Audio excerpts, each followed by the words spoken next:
गोरे गा कारी कारी गैया गोरे गोरे गा अरे कारी कारी गैया गोरे गोरे गा कारी कारी गैया गोरे गोरे गा हरि श्याम वरण मेरो मदन गोपाल हो श्याम वरण मेरो मदन गोपाल घास में गई दूध पीने गा घास में गैया दूध पीने गा माखन खावे मेरो मदन गोपाल। माथे पे लगा दे, माथे पे जाके माथे पे प्रेम से बोलो जी। ब्रजवासी ना है जी, ब्रजवासी हो रही थे कांड पे, प्रेम से बोलो। आइए बोली वृंदावन बांके बिहारी लाल की, राधा रानी सरकार की जय जय श्री। आज गोविंद गायों को चरा करके लौट करके आए। पुनः दूसरे दिन गाय चराने के लिए जब मेरे गोविंद गए तो एक वृत्तासुर नाम का दैत्य आया, एक धेनुकासुर नाम का दैत्य आया, उसका भी उद्धार किया। वृत्तासुर नाम के दैत्य का प्रेम से बोलो। होली तुम्हें कल खिलाऊंगा, ढंग से तुम टेंशन मत लो, खूब गाय गाय के खिलाऊंगा तुम्हें कल। आज एकादशी है, दूसरी बात ये है, और कल ठाकुर जी रुक्मणी मंगल होना है ना, ठाकुर जी को विवाह होगा तो कल खूब खिलाऊंगा और खूब ब्रज की गाड़ी उगाऊंगा, तुम टेंशन मत लो। कल तुम्हें गाड़ी सुनाऊंगा कल। वैसे वो प्रतापपुर में तो कहते हैं गुरुजी ब्रज की गाड़ी सुनाओ, कि ब्रज की गाड़ी सुनाऊंगा, है ना। प्रेम से बोलो। आज मेरे ठाकुर जी गायों को चराने के लिए पुनः जंगल में गए। अगासुर का वध पहले किया, वृत्तासुर नाम का दैत्य आया, उसका संहार किया। धेनुकासुर गधे का रूप धारण करके आया, बलराम जी के द्वारा उसका उद्धार कराया। आज मेरे गोविंद गायों को चराते चराते दूर पहुंचे। मेरे गोविंद के साथ में जितने भी ग्वाल वाल हैं सब टोसा लेकर के जाते हैं अपना। गाय चराने जामे तो संग रख के ले जामे, अब तो नए चरामे कोई पहले जाते थे गांव में चराने के लिए गाय भैंसों को, तो साथ में टोसा, फिर गाय को भरोसा, है ना। जब साथ में टोसा लेके जाते तो एक दिन कन्हैया ने कहा भैया सबके घर से कछु न कछु खावे को आवे, सिर्फ कर लो भैया, सबके घर से कछु न कछु खावे को आवे, लेकिन मधुमंगल के घर से कछु ना आयो। हमारो मन है कि हम मधुमंगल के घर को कछु खावे। मधुमंगल तो बड़ा प्रसन्न हुआ, सोचने लगा कन्हैया ने आज मेरे घर भोजन करने का आग्रह किया है।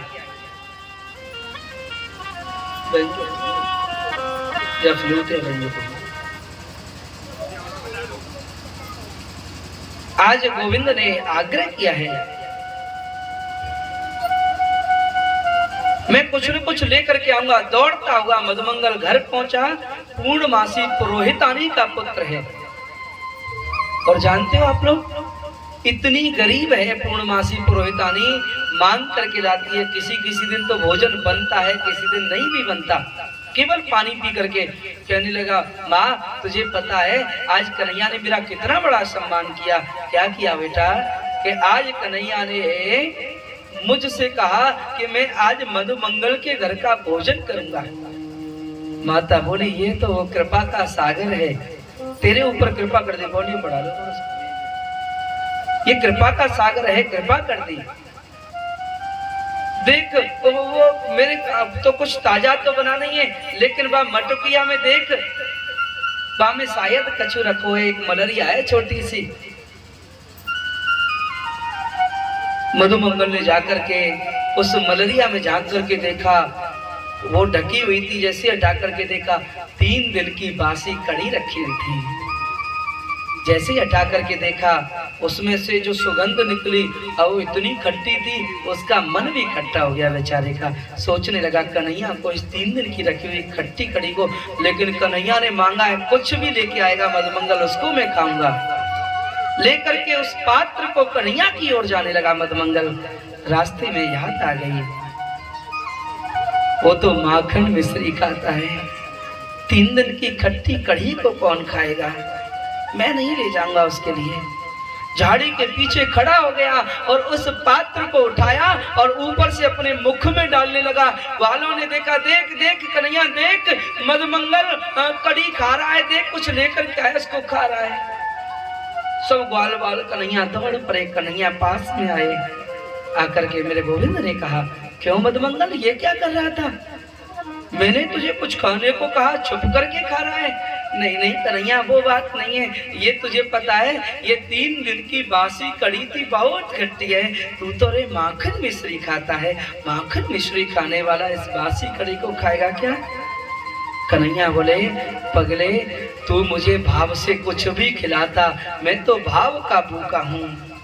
कि भाव का भूखा हूँ मैं, भाव मेरा सार है, और भाव से मुझको तू भज ले भव से मेरा। मुझे तू कुछ भी दे देता पगले, जो तू देता मैं उसे पा लेता, लेकिन तूने ये क्या कर दिया? तूने गलत किया मेरे साथ। लेकिन कोई बात नहीं। अब मधुमंगल ने जब कड़ी खाई ना, तो कड़ी खाते समय पात्र में से जब मुखमंडल से बाहर भी गई, मुंह बिगड़ गया, तो मेरे गोविंद ने मधुमंगल को पकड़ा और अपनी जीभ से मधुमंगल के मुंह को चाटने लगे। ये प्रेम है कन्हैया का। खिला करके तो देखो, क्यों नहीं खाएगा वो? भाव तो होना चाहिए खिलाने का।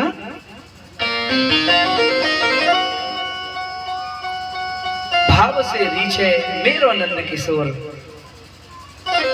और ये दृश्य देखा, ब्रह्मा जी ने सोचने लगे, ब्रह्मा के मन में भ्रम हो गया, ये कैसा परमात्मा है, ये कैसा ईश्वर है जो ग्वाल वालों की झूठी कड़ी को खा रहा है।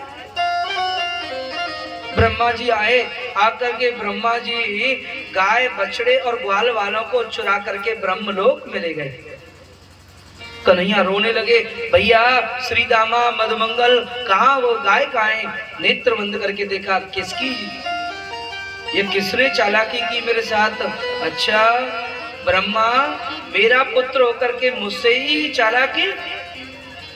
क्योंकि ब्रह्मा नारायण के पुत्र हैं और नारायण ही तो साक्षात श्री कृष्ण हैं, मुझसे चालाकी करते हो? ठीक है। कन्हैया ने अपने शरीर में से जितनी गाय को चोर करके ले गए सुदामा जी, ब्रह्मा जी, उतनी ही गाय, उतने ही बछड़े, उतने ही ग्वालवाल प्रकट कर लिए। अब तो रोज आना गाय चराने जामे, रोज साथ में आमे, लेकिन पूरे ब्रज में किसी को ये नहीं पता कि हुआ क्या है। 1 वर्ष हो गया पूरा ब्रह्मा जी को गाय बछड़ों को चुराए हुए। ब्रह्मा जी ने सोचा जाकर के देख करके तो आऊं, ये हो क्या रहा है। नीचे आकर के देखा तो जो गाय बछड़े चुरा करके लेके आए वो तो पुनः वहीं पर है। कन्हैया ने कहा, अच्छा मेरे साथ चालाकी की, मेरे ब्रजवासियों को मुझसे दूर किया, और जो मेरे ब्रजवासियों के साथ दुर्व्यवहार करता है मैं उन्हें कभी माफ नहीं करता।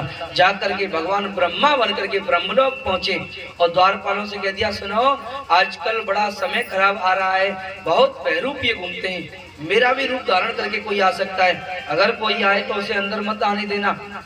स्वयं कन्हैया ब्रह्मा बनकर के ब्रह्मलोक में बैठ गए। और ब्रह्मा जी लौट करके गए द्वारपालों से, बोले द्वारपाल गए रुको, कौन? ब्रह्मा जी बोले पहचाना नहीं, मैं विधाता हूँ, मैं ब्रह्मा हूँ। बोले तुम जैसे बहरूपिये बहुत आते हैं, पहले ही बता दिया था हमें विधाता ने। अंदर बैठे, देख करके झांक करके देखा, टेढ़ी टांग वाला बैठा है। ब्रह्मा जी घबरा गए। 40 श्लोकों में स्तुति की, भगवान ने माफ नहीं किया। घबरा करके 4 परिक्रमा करने लगे। 4 की जगह इतने घबराए कि 3 परिक्रमा करके लौट गए। बहुत स्तुति की, तब मेरे भगवान ने क्षमा तो किया, लेकिन कहा ब्रह्मा अगर मेरे ब्रजवासियों को किसी ने सताया तो मैं उसे कभी माफ नहीं करूंगा। आज ब्रह्मा ने समस्त ग्वाल वाल गाय बछड़ों को लौटाया। 1 वर्ष बाद वो सब ग्वाल वाल बछड़े सब आए और आकर के मैया से कह रहे हैं कि मैया तेरे लाला ने धेनुकासुर और वृत्तासुर का वध करवाया। आज 1 वर्ष पहले जो वध हुआ वो आज कह रहे हैं घर पर जाकर के ग्वाल वाल। ऐसा लगा जैसे सो कर के जागे हों। मैया ने कहा लाला बड़े राक्षस आमे, तू मैया टेंशन मत ले। मैया ने लाला को झाड़ो लगायो, आरतो तारो, मेरो लाला के पीछे दुश्मन पड़े रहते हैं। प्रेम से बोलो। आज कन्हैया रात्रि में लेटे हुए हैं, मन में विचार आया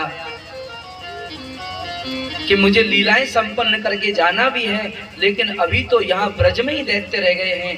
बोले कहाँ? बोले रात को स्वप्न देखा ठाकुर जी ने और कहा कि यमुना में एक नाग है जिसका नाम है कालिया नाग, जो इतना विषैला है कि यमुना के जल को विष युक्त कर देता है। कोई भी ग्वाल वाल बछड़ा गाय जल पीते उनकी मृत्यु हो जाती है। कैसे कालिया नाग को यहाँ से भगाया जाए, कैसे उसका वध हो? रात्रि में सोचने लगे।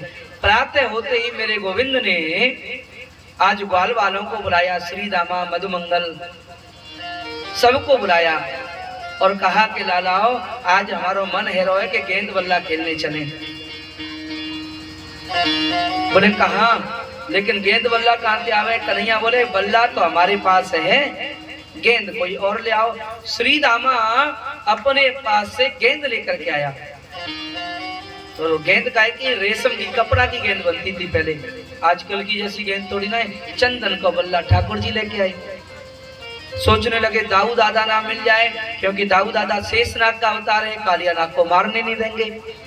तो रास्ते में मिल ही क्यों ना गए। और जैसे ही मिले मेरे कन्हैया बोले दाऊ भैया तुमको मैया ने बुलाया हुआ है। बोले लाला तू कहाँ जा रहा है? बोले मैं तो यहीं जा रहा हूँ, अभी आता हूँ, तुमको मैया ने बुलाया हुआ है। सो बलदाऊ घर पे पहुंचे, महलों में पहुंचे, मैया से पूछा मैया क्या तुमने मुझे बुलाया था? बोले नहीं तो। बोले कन्हैया मोते कह रहे हो? मैया बोली ऊदम ज्यादा करे लाला, तू बाकू रोके जावे ते कहो, देखियो कहीं ऊदम ना करे कहीं। आज मेरे गोविंद काली देह पर पहुंचे। काली देह पर कालिया नाग रहता है। आज गेंद बल्ला लेकर के खेलने लगे और गेंद बल्ला श्री दामा जाको बल्ला हुए भाई को नंबर आवे खेलने को पहले है। सो कन्हैया बोले भैया तू बॉल करा, हम बल्लाते खेलेंगे, है ना। काली देह पे खेलन आयो री मेरो 1200, मेरी 1200 कन्हैया, मेरो छोटो सो कन्हैया। अरे काली देह पर खेलन आयो री मेरो छोटो सो। अब कन्हैया के हाथ में बल्ला लगो है। श्री दामा ने गेंद जैसे ही कराई तो एक टोल मारो, और जैसे ही टोल मारो तो गेंद चली गई यमुना जी के जल के अंदर। श्री दामा बोलो तेने जोड़ते शॉट मारो है, तू मेरी गेंद को लेके आवेगो। मधुमंगल बोला देख लाला जिद मत करे, वहां कालिया नाग रहे और तो पता बाकी जल को पीबते गई मर जाए, लाला छोटो है जाकू मत भेजे। श्री दामा बोलो नहीं। कन्हैया बोले देख तो को दूसरी गेंद ला के दे दूंगा। कन्हैया कह रहे हैं श्री दामा से तुझे दूसरी गेंद दे दूंगा। श्री दामा बोला मोकू नहीं चाहिए, कोई कोई जिद करे ना, मोई तो यही गेंद चाहिए।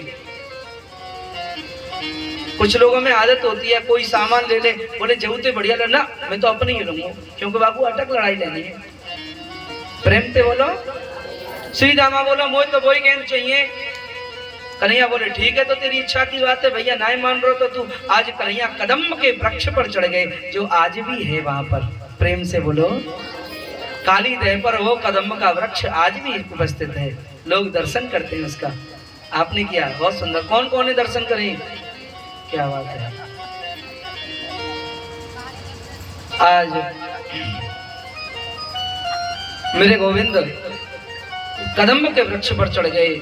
श्रीदामा ने देखा मैं तो वैसे ही कह रहा था, ये तो गुस्से में आ गया, अब तो ये कूद जाएगा। कहने लगे लाला लौट के आ जा, लाला लौट के आ। शिवरंजनी को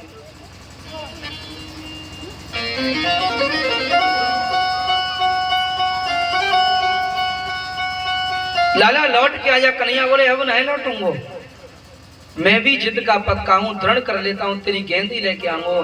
सो देखते देखते देखते देखते मेरे गोविंद ने यमुना के जल में छलांग लगा दी। यमुना का जल बहुत गहरा है वृंदावन में। और जैसे ही जल के अंदर गए, ग्वाल बाल दौड़ते हुए पहुंचे और जाकर के बीच रास्ते में देखा दाऊ जी महाराज आ रहे हैं। कन्हैया कन्हैया यमुना जल में कूद पड़ा, यमुना में कूद पड़ा।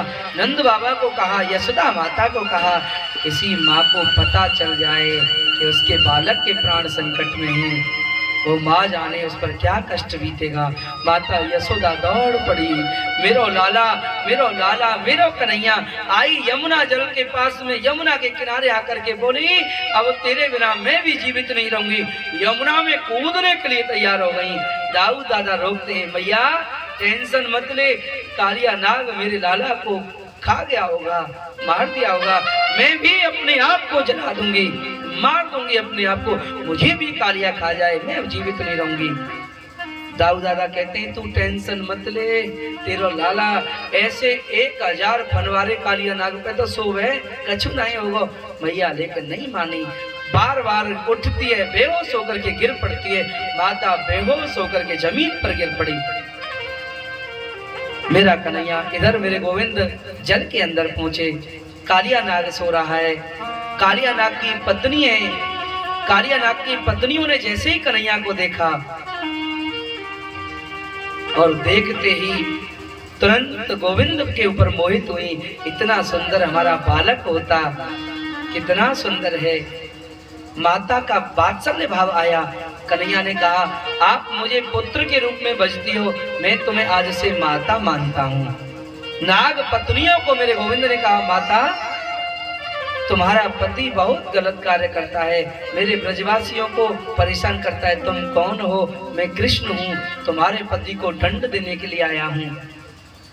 नाग पत्नियां बोली, तुम इतने सुंदर हो, कितना सुंदर तुम्हारा रूप है, तुम्हें देख कर के लगता नहीं है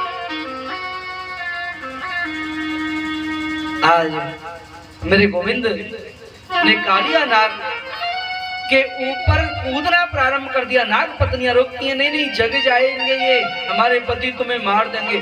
कालिया नाग के नेत्र खुले, देख करके गोविंद को एक बार तो मोहित हुआ, इतना सुंदर बालक, लेकिन ये जल तो विषैला है, ये जीवित कैसे रहा?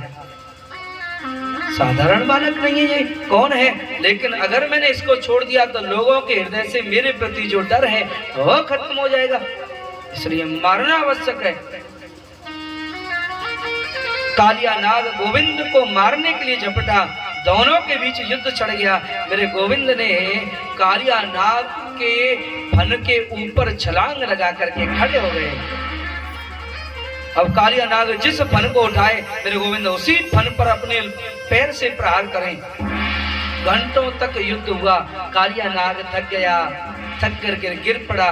नाग पत्नियों ने, और जब गिर पड़ा कन्हैया ने कहा, मैं तुझे छोड़ूंगा नहीं। नाग पत्नियों ने हाथ जोड़ करके कहा, प्रभु आप नारायण हैं, ये हमें पता चल गया, आप कोई साधारण नहीं है, आप स्वयं ईश्वर हैं। लेकिन एक बात कहें, एक प्रश्न करें, कहो माताओं क्या कहती हो? आज तुम इनका क्या करोगे? बोले मैं इसको मार दूंगा। अगर आप मार देंगे इनको तो तुम्हारी माताएं तो विधवा हो जाएंगी ना, तुमने हमको माता कहा है। रोने लगी नाग पत्नियां। मेरे गोविंद ने कहा, ये तो सही कहा माता, इनको मारो मत। तो मैं इनको मारूंगा नहीं, कालिया नाग को मारूंगा तो नहीं, लेकिन एक बात है, ये कालिया नाग यहाँ से चला जाए, ब्रज को छोड़ करके लौट करके नहीं आए। कालिया नाग ने कहा, प्रभु जैसा आपका आदेश, मैं लौट करके नहीं आऊंगा। कालिया नाग से बोले, सुन, आज से हम तेरे गुरु हैं और तू हमारा चेला है, चल हमको बाहर छोड़ करके आ। फन पर खड़े हुए गोविंद, और ऊपर कालिया नाग के फन पर मेरे गोविंद खड़े होकर के आए। मैया ने देखा, ओ कन्हैया बाहर आजा, बाहर आजा, लाला जी तो खा जाएगा। कन्हैया बोले, मैया टेंशन मत लो, अब तो ये हमारा चेला हो गया है, जो हम कहेंगे वो करेगा। माता बोली, बाहर आजा लाला, बाहर आजा।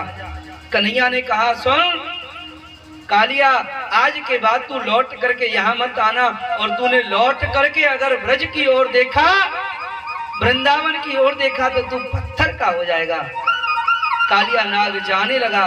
जैत गांव पड़ता है जहाँ जयकुंड बना है, वहां पर कालिया के मन में एक भाव आया, इतना सुंदर है।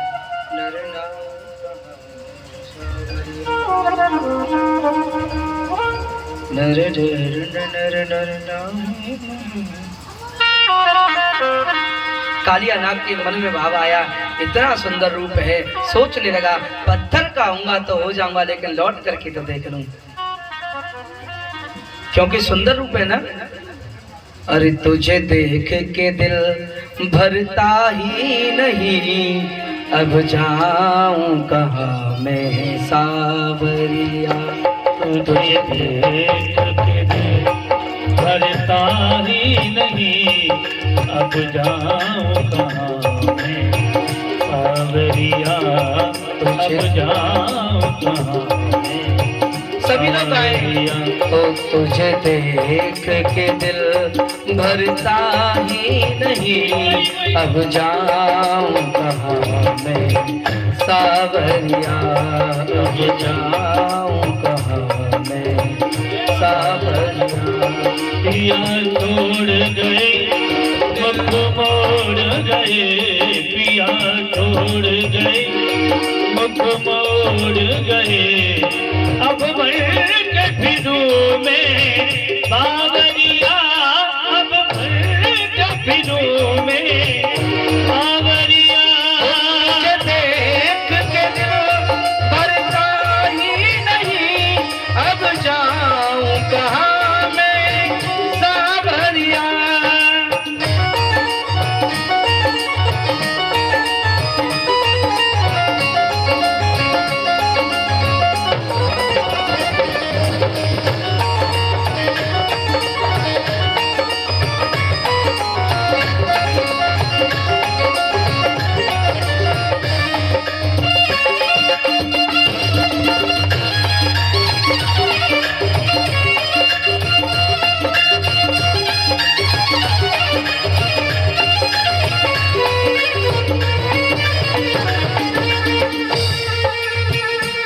पिया छोड़ गए दिल तोड़ गए, पिया छोड़ गए दिल तोड़ गए, अब बल के फिरूं मैं बावरिया, अब बल के फिरूं मैं बावरिया।